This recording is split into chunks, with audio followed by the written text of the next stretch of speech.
പ്രിയ സ്നേഹിതരെ, ഒരുവൻ്റെ ഏറ്റവും വലിയ ദുരന്തമെന്നത് ജീവിച്ചിരിക്കെ തന്നെ മൃതനാവുക എന്നതാണ്. Being living dead. മരിച്ചിട്ടും അവനതറിയാതെ പോവുകയെന്നതാ അതിനേക്കാളേറെ ഖേദകരം. We can become spiritually the living dead and not even know it. സ്വയം ആശ്വസിപ്പിക്കുവാൻ വേണ്ടി മാത്രം ജീവിച്ചിരിക്കുന്നെന്ന് തോന്നിപ്പിക്കുന്ന ഒരുപാട് കാര്യങ്ങൾ അവർ അനുവർത്തിക്കുന്നുണ്ടാകാം.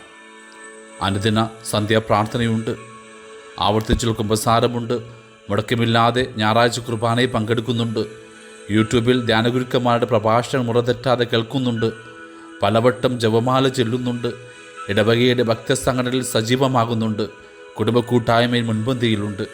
അങ്ങനെയൊക്കെ മറ്റുള്ളവർക്കിടയിൽ നല്ല മതിപ്പുമുണ്ട്. ഇതൊക്കെയാണ് നാം ആത്മീയമായി ജീവിക്കുന്നു എന്നതിൻ്റെ തെളിവെങ്കിൽ ക്ഷമിക്കണം, ക്രിസ്തു അതിനോടൊട്ടും യോജിക്കുന്നില്ല.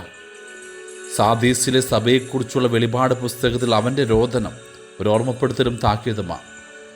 നിന്റെ ചെയ്തികൾ ഞാൻ അറിയുന്നു. ജീവിച്ചിരിക്കുന്നവൻ എന്നാണ് നിന്നെക്കുറിച്ച് പറയുന്നത്, പക്ഷെ നീ മൃതനാണ്. വെളിപാട് 3:1. പുറമേ എല്ലാം ഓക്കെയാ, അകത്താണ് പ്രശ്നം. ജീവിച്ചിരിക്കെ തന്നെ മരിച്ചവരാണോ എന്ന് തിരിച്ചറിയാൻ ചില അടയാളങ്ങളുണ്ടെന്നേ. പഴമയുടെ പ്രൗഢിയിൽ മയങ്ങി ഇന്നിൻ്റെ ഇല്ലായ്മയെ മറച്ചു വയ്ക്കും. ക്രിസ്തുവിൻ്റെ ധീരസാക്ഷിയാകുന്നതിന് പകരം സുരക്ഷിതമായ നിലപാടെടുക്കും. ആത്മീയതയ്ക്ക് പകരം അനുഷ്ഠാനങ്ങൾക്ക് പ്രാധാന്യം കൊടുക്കും. പുണ്യങ്ങളെക്കുറിച്ച് വാചാലനായിട്ട് പ്രവൃത്തികളിൽ അത് ഇല്ലാതെ പോകും. യാഥാർത്ഥ്യത്തെ മറച്ചു പിടിച്ചുകൊണ്ടുള്ള ബാഹ്യ ആർഭാടങ്ങളിൽ അഭിരമിക്കും. അപകടകരമായ വിശ്വാസ ശൈലിയെ മാറ്റിവെച്ച് ഭീരുത്വത്തിൻ്റെ പ്രീണന മാർഗം തിരഞ്ഞെടുക്കും. ഇതൊക്കെ തന്നെയാണ് ആത്മീയമായി മരിച്ചവൻ്റെ അടയാളങ്ങൾ.